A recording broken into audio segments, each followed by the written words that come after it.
ଶୀତ ଦିନରେ ଏମିତି ଗ୍ରୀନ୍ ଗ୍ରୀନ୍ ଭେଜିଟେବୁଲ୍ ଘରକୁ ଆସୁଥିବ ଆଉ ଆମେ ସୁପ୍ ବନେଇବାନି ତ ଏଇଟା କେବେ ହେଇପାରିବନି। ତ ମୁଁ ଆଜି ଏଇ ସୁପ୍ ରେସିପି ଆପଣମାନଙ୍କ ସହିତ ସେୟାର କରିବି। ଆପଣମାନେ ତ ଘରେ ସୁପ୍ ବନେଇକି ନିଶ୍ଚୟ ପିଇଥିବେ। ତ ମୁଁ କେମିତି ଏ ସୁପ୍ ବନାଏ ତ ଭିଡ଼ିଓଟିକୁ ଥରେ ଦେଖି ନିଅନ୍ତୁ, ଆପଣଙ୍କୁ ନିଶ୍ଚୟ ଭଲ ଲାଗିବ। ତ ଡେରି ନକରି ଚାଲନ୍ତୁ ଷ୍ଟାର୍ଟ କରିବା। এই ସୁପ୍ ବନାଇବା ପାଇଁ ଏଠି ମୁଁ ବନ୍ଧାକୋବି, ଗାଜର, ବିନ୍ସ ଆଉ କିଛି କର୍ନ ନେଇଛି, ଅଳ୍ପ କିଛି ସ୍ପ୍ରିଙ୍ଗ ଓନିଅନ୍ ନେଇଛି ବା ଆମର ଯେଉଁ ପିଆଜ ସାଇଁ। ତ ମୁଁ ଏ ସବୁକୁ କ'ଣ କରିଛି ନା ଏକଦମ ବଢ଼ିଆ ସେ ଧୋଇକି ତାକୁ ଏକଦମ ଛୋଟ ଛୋଟ କରି କାଟି ନେଇଛି। ଆଉ ଏଇଠି ମୁଁ ଗୋଟେ ବଡ଼ ସାଇଜ୍ର ପିଆଜ ନେଇଛି ଆଉ ଅଦା ରସୁଣକୁ ଏକଦମ ଛୋଟ ଛୋଟ କରି କାଟି ନେଇଛି। ଆଉ କଟା ଅଦା ରସୁଣ ଏଇଠି ମୁଁ ଗୋଟେ ଗୋଟେ ଚାମଚ ନେଇଛି।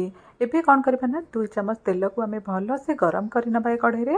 ତାପରେ ଆମେ ଯେଉଁ ଅଦା ଆଉ ରସୁଣକୁ କାଟିକି ରଖିଥିଲେ ସେଇ ତେଲରେ ପକେଇକି ତାକୁ ଟିକେ ଏମିତି ଭାଜି ନେବା। ଏବେ ଏଥିରେ ଗୋଟେ ଚାମଚ ବଟର ପକାଇ ନେବା। ଆପଣ ଚାହିଁଲେ ଖାଲି ଅଏଲ୍ରେ ମଧ୍ୟ କରିପାରିବେ। ଆଉ ଅଦା ରସୁଣ ଆମର ଦେଖନ୍ତୁ ଭାଜି ହେଇଗଲାଣି। ଏବେ ସେଥିରେ କ'ଣ କରିବା ନା ଆମେ ଯେଉଁ କାଟିକି ରଖିଥିଲେ ପିଆଜ, ସେ ପିଆଜକୁ ଏଥିରେ ପକାଇକି ଭଲସେ ଟିକେ ଏମିତି ଭାଜି ନେବା। ପିଆଜ ଆମର ଅଳ୍ପ ଟିକେ ଜଷ୍ଟ ଭାଜି ହେଇଗଲା ପରେ ଆମେ ସେଥିରେ ସେ ପରିବା ସବୁ କାଟିକି ରଖିଥିଲେ ଆମେ ଏଇଠି ଦେଇଦେବା। ତ ପିଆଜକୁ ଆମେ ବେଶୀ ଲାଲ କରିକି ଭାଜିବାନି। ପରିବାର କ୍ୱାଣ୍ଟିଟି ଆପଣ ଆପଣଙ୍କ ହିସାବରେ କମ୍ ବେଶୀ କରି ନେଇପାରିବେ ବା ଆପଣଙ୍କ ମନପସନ୍ଦର ପରିବା ମଧ୍ୟ ନେଇପାରିବେ। ଏବେ ସେଥିରେ ସ୍ୱାଦ ଅନୁସାରେ ଲୁଣ ପକାଇ ନେବା ବା ଲୁଣ ଏଇଠି ଆମେ ପରିବାରେ ଦେଇଦେଲେ ପରିବା ଭିତରେ ଲୁଣଟା ଆମର ଭଲସେ ପଶିଥାଏ ଆଉ ସୁପ୍ ପିଇଲା ବେଳେ ବହୁତ ଭଲ ଲାଗିଥାଏ। ଏବେ ଦେଖନ୍ତୁ ପରିବାଟାକୁ ମୁଁ ଭଲସେ ଟିକେ ଏମିତି ଗୋଳେଇ ନେଇଛି ଆଉ ପରିବା ଆମର ମଧ୍ୟ ଟିକେ ନରମ ବି ହେଇଯାଇଛି।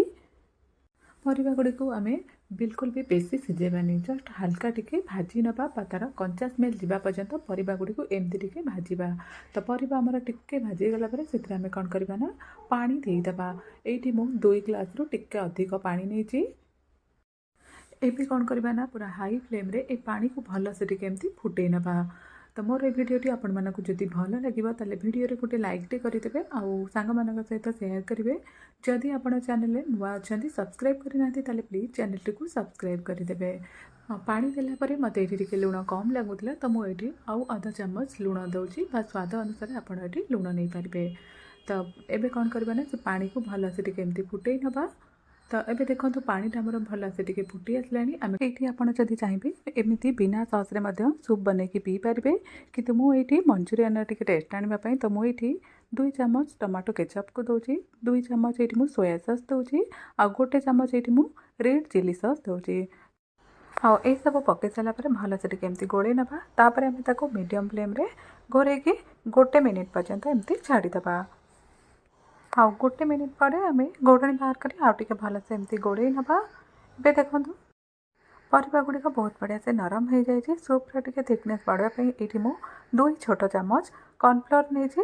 ଆଉ କର୍ଣ୍ଣଫ୍ଲୋର୍କୁ ଆମେ କ'ଣ କରିବା ନା ଥଣ୍ଡା ପାଣି ଅଳ୍ପ ଦେଇ ତାକୁ ଭଲସେ ଟିକେ ଏମିତି ଗୋଳେଇ ନେବା। ବିଲକୁଲ ବି ଆପଣ ଏଇଠି ଗରମ ପାଣିରେ ଗୋଳେଇବେନି, ଗରମ ପାଣିରେ ଗୋଳେଇଲେ ସେଟା ବିଣ୍ଡା ବିଣ୍ଡା ହେଇଯାଇଥାଏ। ତ ଥଣ୍ଡା ପାଣିରେ ହିଁ ତାକୁ ଗୋଳେଇବେ।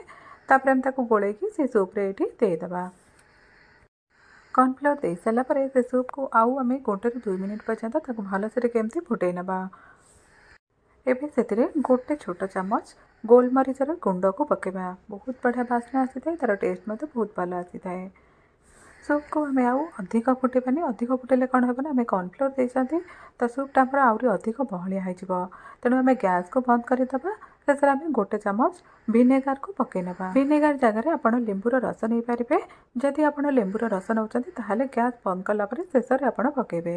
ତ ଏବେ ଦେଖନ୍ତୁ ଆମର ସୁପ୍ଟା ବହୁତ ବଢ଼ିଆ ସେ ହେଇଯାଇଛି ଆଉ ତା କଲର୍ ମଧ୍ୟ ଦେଖନ୍ତୁ କେତେ ବଢ଼ିଆ କଲର୍ ଆସିଛି ଆଉ ତା'ର ଟେଷ୍ଟ ମଧ୍ୟ ବହୁତ ବଢ଼ିଆ ଆସିଥାଏ। ଶୀତ ଦିନରେ ଏମିତି ଗରମା ଗରମ ସୁପ୍ ବନେଇ ଥରେ ନିଶ୍ଚୟ ପିଅନ୍ତୁ। ଆଉ କେମିତି ଲାଗିଲା ମୋତେ କମେଣ୍ଟ କରି ନିଶ୍ଚୟ ଜଣାନ୍ତୁ। ପୁଣି ଦେଖାହେବ ଆଉ ଏକ ନୂଆ ରେସିପି ସହ। ସେ ପର୍ଯ୍ୟନ୍ତ ରହୁଛି। Thank you.